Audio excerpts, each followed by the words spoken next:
So hey guys, and welcome back to another episode of AMZ's Corner. So today is another day for Project Rally Wagon here.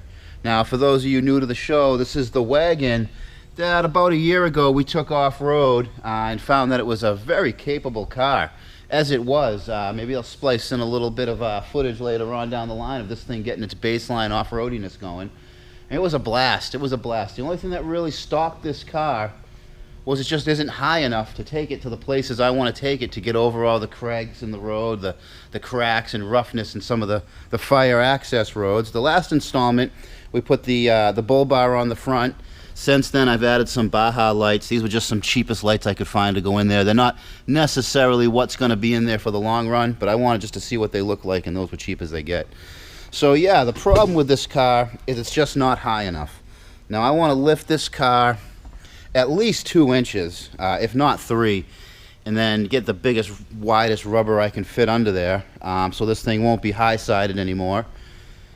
So yeah, why don't we get this thing up in the air? We'll take another look at the suspension and figure out how to lift this thing, because they don't, I haven't looked, but I'm sure they don't sell a lift kit for an 01 Saab 9.5 wagon. I don't think very many people lift their Saabs. Everyone seems to go the other way, but I want to make this thing into something a little more capable, a little more in the idiom that I've been building it with the push bar, the rack on top, which has got a ton of use this year, just a ton of use, hauling boats and kayaks and bikes and gear and all of that. Because as you can tell, I do a lot of fun stuff off-road in this car: mountain biking, kayaking, hiking, camping, although I haven't really camped out in it yet, but no, we'll be changing that probably for next season. But for this season, I want this thing up in the air. I want the winter's coming fast, and I want this car to not be high-sided on snowbanks too. So yeah, why don't we get this thing up in the air?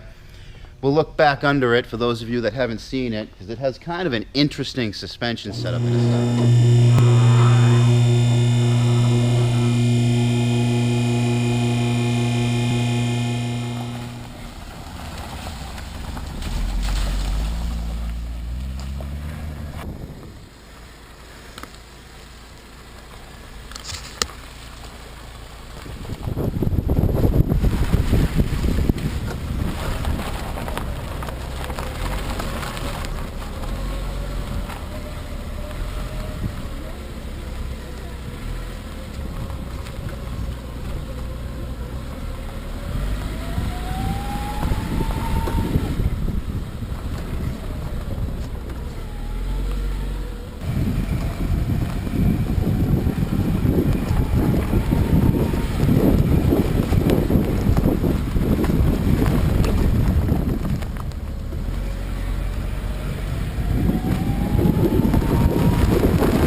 Boys, it made it pretty far out here in these woods. I'm pretty impressed with the baseline on this car.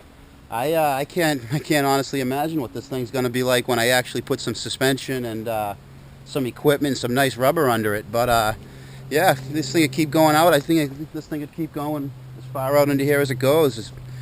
I just really got to pick my way. I'm just afraid, you know, ripping the exhaust off, putting a hole in the gas tank.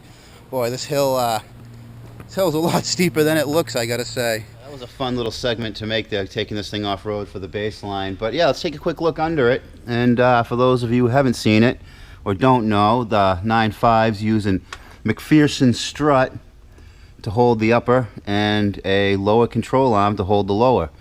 So like I said, we're going to put a spacer way up on top of the strut hat that's going to bring it down. That'll bring this pivot point down, you know, however the height of the lift is.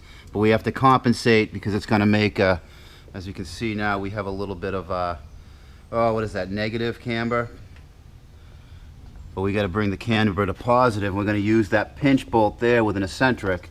And what that'll do, hard to light this, is that'll kick the wheel one way or the other. That way I can have control of the alignment settings in the front, and that'll take care of that. Where the car will be sitting static on the ground will be right about there, so we'll have that much space in the wheel well. So that's about the height I'm going for. And same with the rear, you know, maybe just a little more, a little higher in the rear. I think that the front sags a little more than the rear does. But the rear suspension is what's really interesting in these cars. They use a strut mounted up there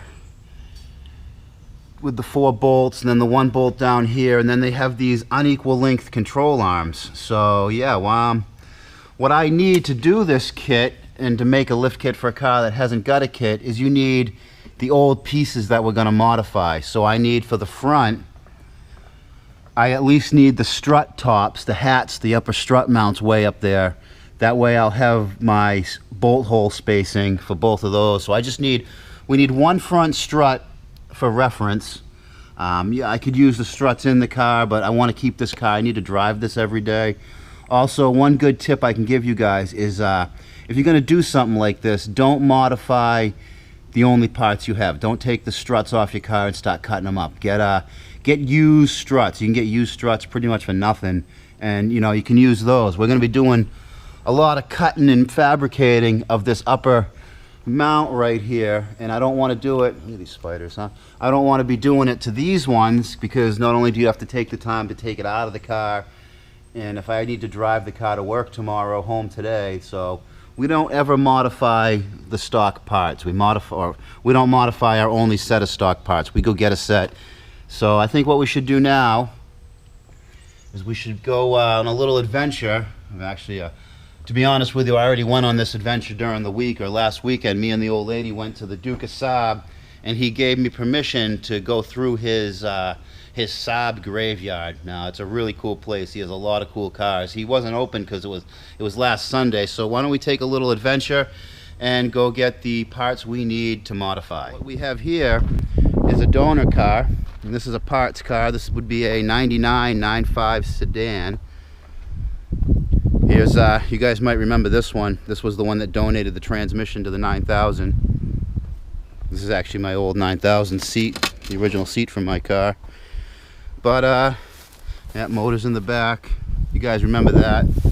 Timing chains off of this car ended up on Musty One's twin bike there, twin engine bike. But what we need today to do this lift kit is I need a donor rear spring tower. These have these bolt-in spring tower. Let me get some light on here.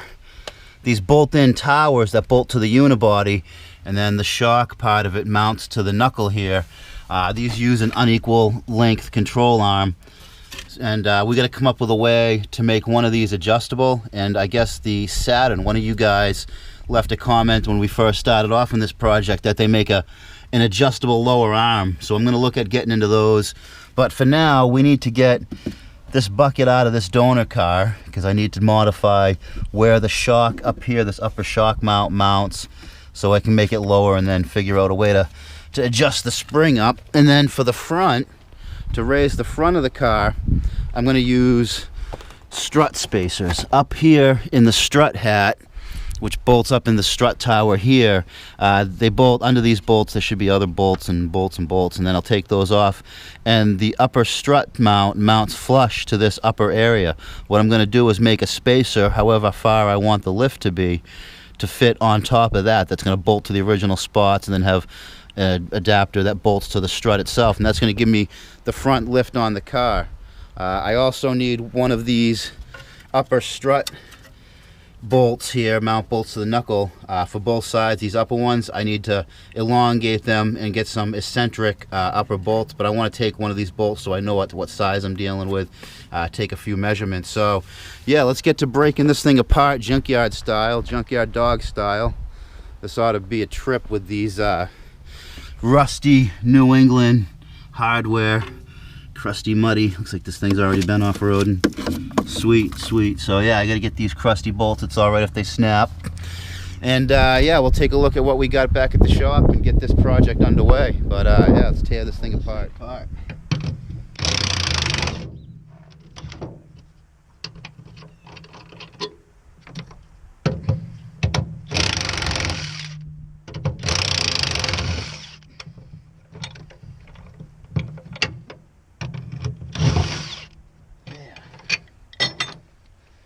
Little overkill, but hey, I wanted to be prepared.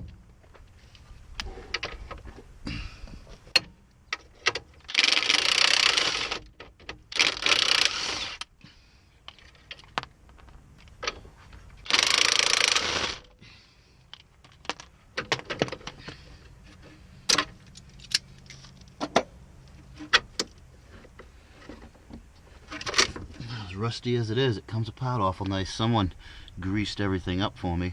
Much obliged, whoever you were. So I need to save one of these. This other one can go to hell.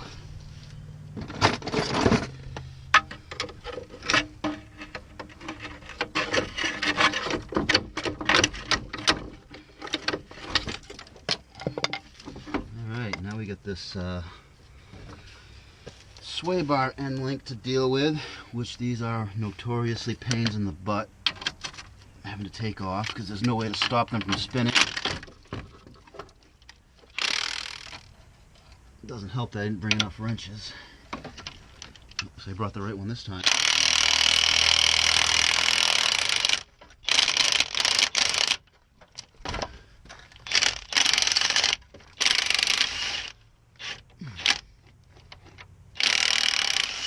There we go. One strut. Alright, we'll get this lower mount off first, I guess.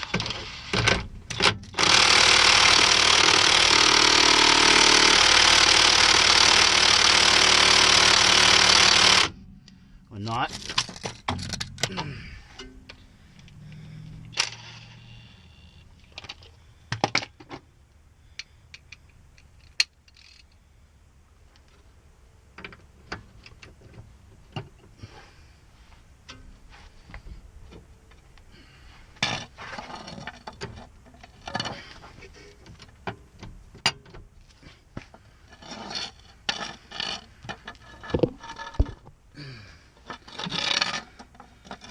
This will work.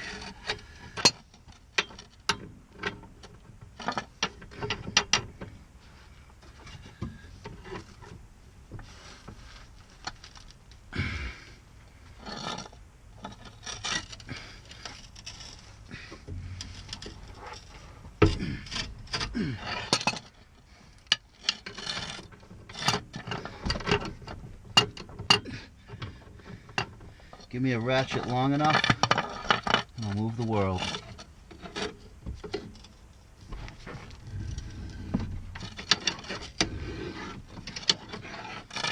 Feel free to use that one, guys.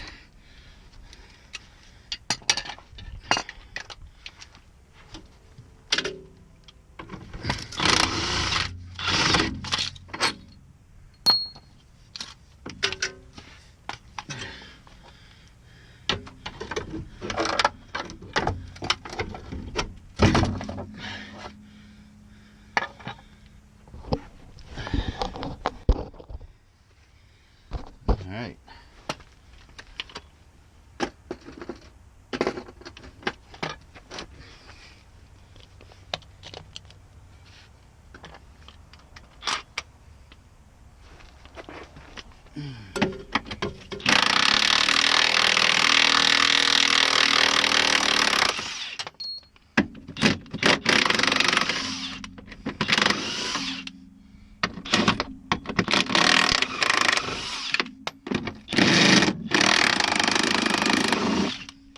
Watch the bolts fly.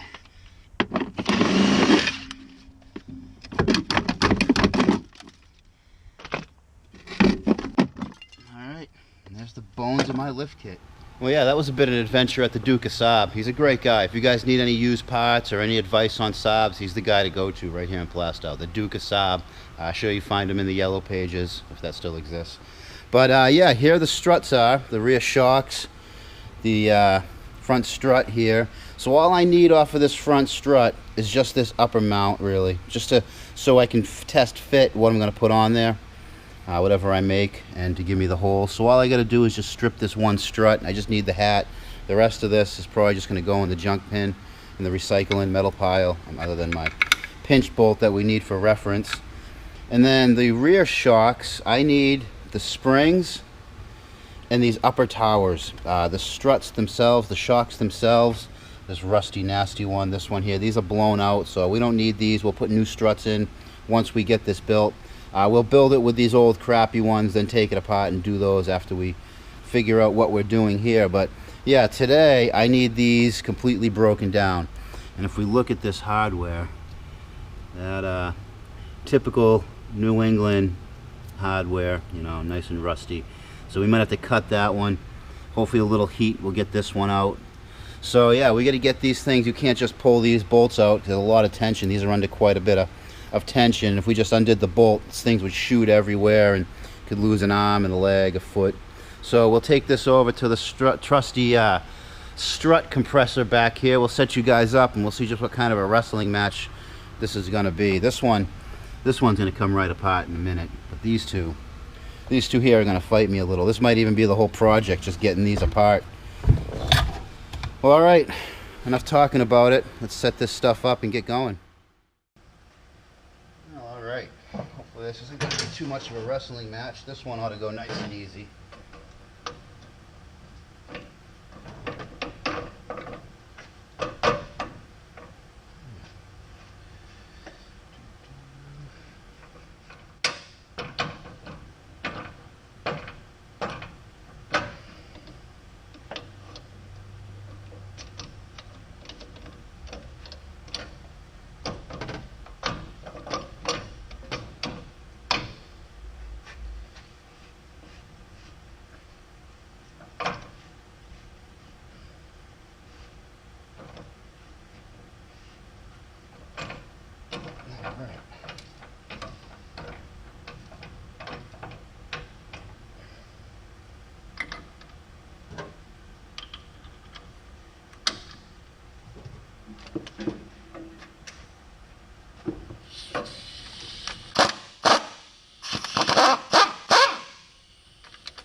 And there's what I want, the upper strut mount.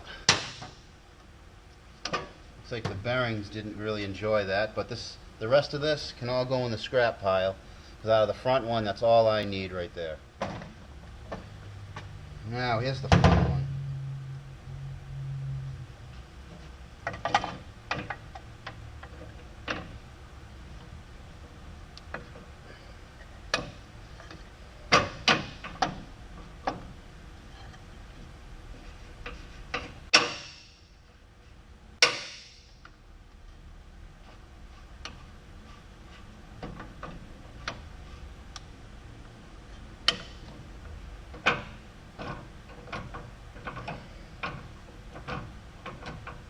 This in here in a funny angle with this big hat on it.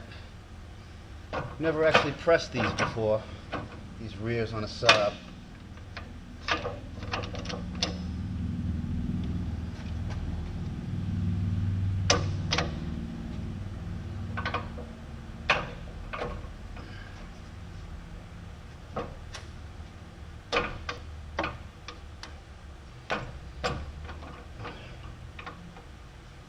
In there. I don't much care for the angle, but you got to do what you got to do. We'll just get about an inch of the tension off. We don't really need to load it up too much. So that's probably pretty good right there. Now I've already hammered, I don't know if you guys can see real well, I can't get a screen. I had to hammer the socket on one of the rusty bolts. This is the the not as rusty rear strut. Alright,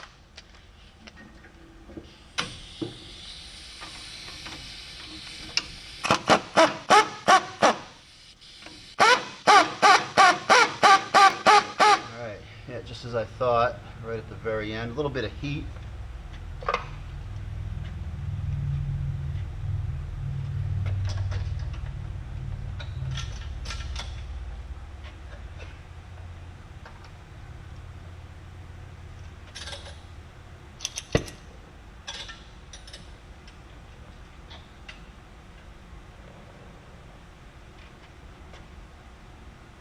Oh, we're out of acetylene. Awesome. Hope they just get a little heat out of it. I don't think so. Great.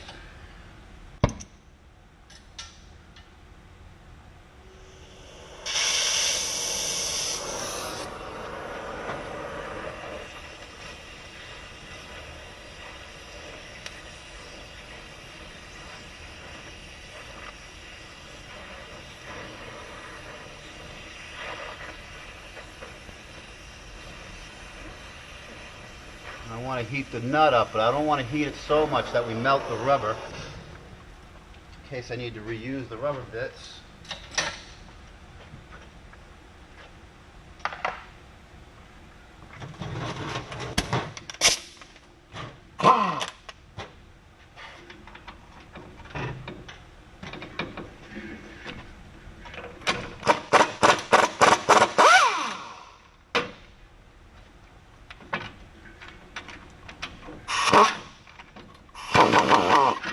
There we go. A little bit of heat.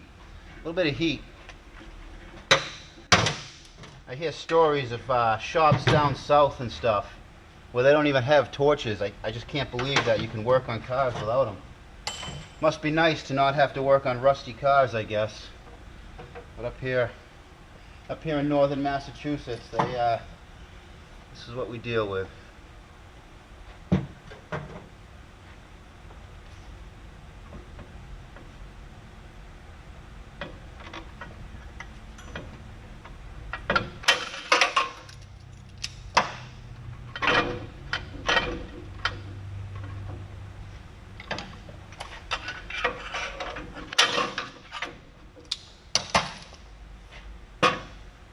There is what we need for the rear lift kit. This is what I have to modify.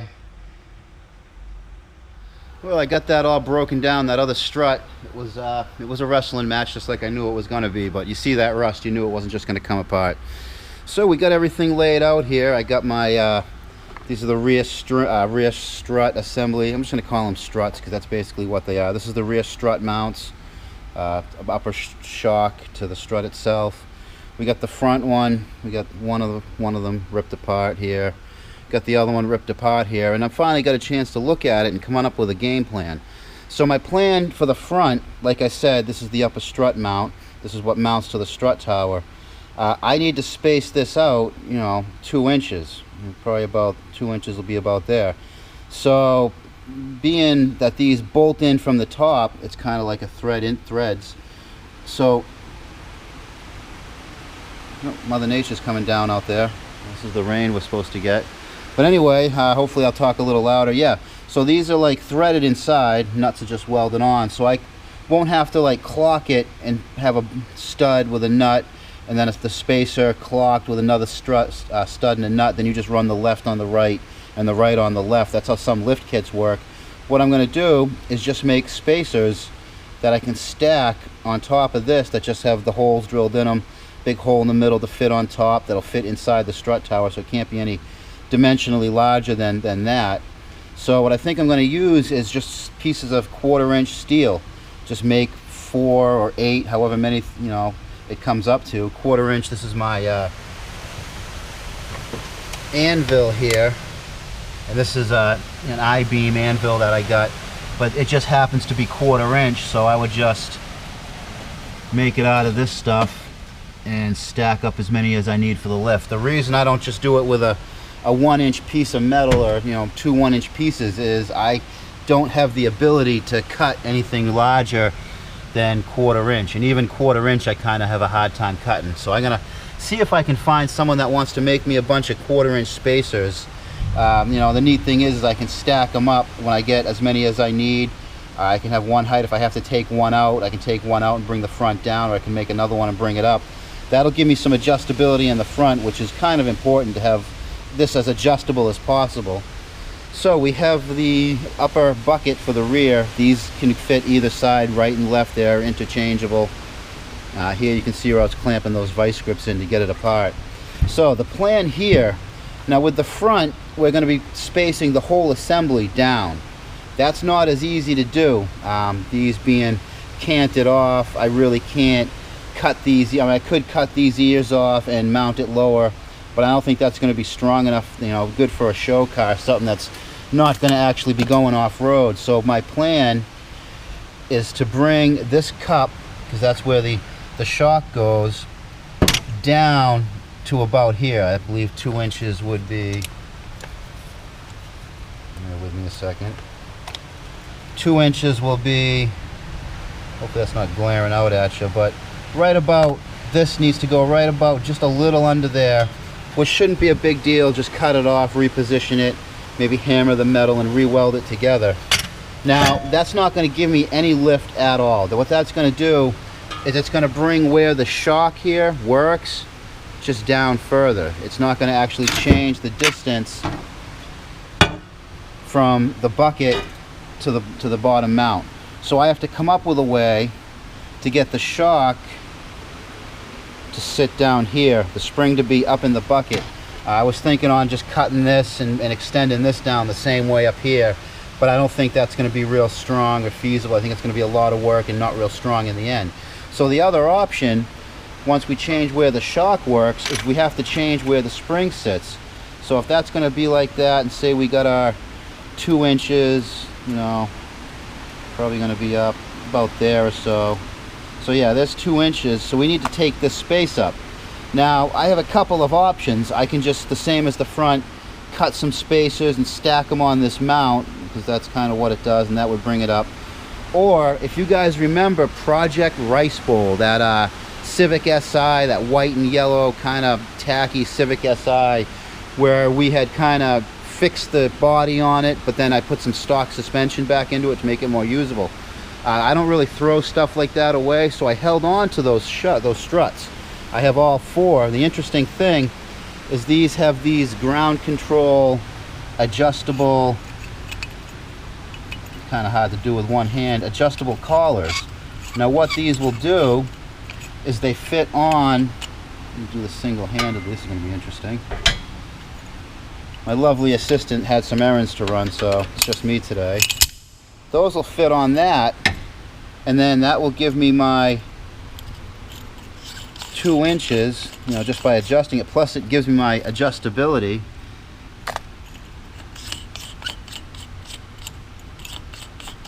So there's 2 inches. We kind of want to use all the threads, so the max we'll have is right there, maybe just a little under 2 inches, but that should give me what I need. So I think that's how I'm going to do with lifting the front. That will get us, or lifting the rear, that will get us right there. There's my 2 inches, and then we can see, just like I was saying, this upper strut tower mount, that upper rod right there, is going to be right where I said it would be, and that's 2 inches. That, I think, will give me the lift. Probably the only trouble I have with these coils, these spacers and these coil springs, is they don't necessarily fit, you know. So it's, I believe, trusty vernier caliper here. I want to say 2 inches, looks like 2 inches. Yeah, just about 2 inches. And these are 2.5 inches. So yeah, that's my trouble right now, and that's kind of what I have to think about.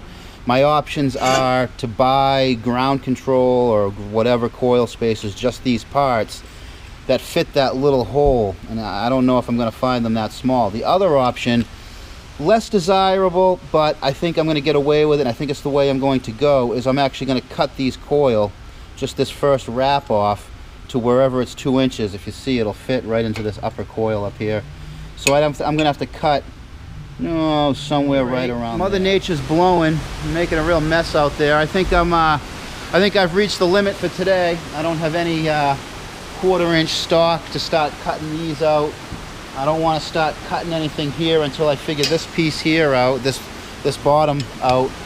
So yeah, Project RallyWagon's coming along. I can see the whole thing in my head now.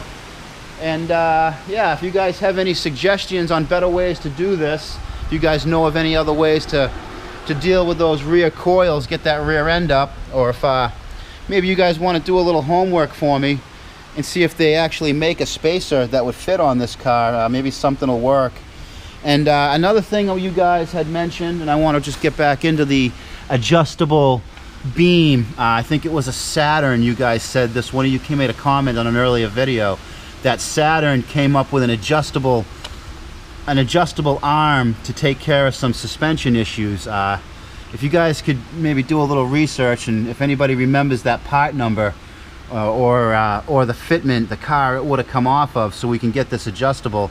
Because as you can see, well, maybe you can't see it, the camber goes negative the further it goes down. So if I go any lower than that, I'm gonna have to correct that camber issue. I'm gonna be burning my tires. So yeah, I'd appreciate if you guys remember what that fitment was. Help me out with that, and we'll get this show on the road, get this thing off road. Probably we'll get it done by the middle of fall, I'm thinking. We'll get this thing out in the woods, play with it again, and see if we can make it up that hill. But anyways, guys, I gotta get my errands done. I got another project over here. We got a front bumper. I gotta swap parts. We got an Acura that, you know, crash victim. I do about 1 crash victim a week, so I gotta get some other stuff out the door. Questions down below, much appreciated. Thumbs up, much more appreciated. And any tips, anything you guys think of that I maybe missed on this lift, I'd like to hear it. Much appreciate that. And until next time, guys, keep it out of the cabbage.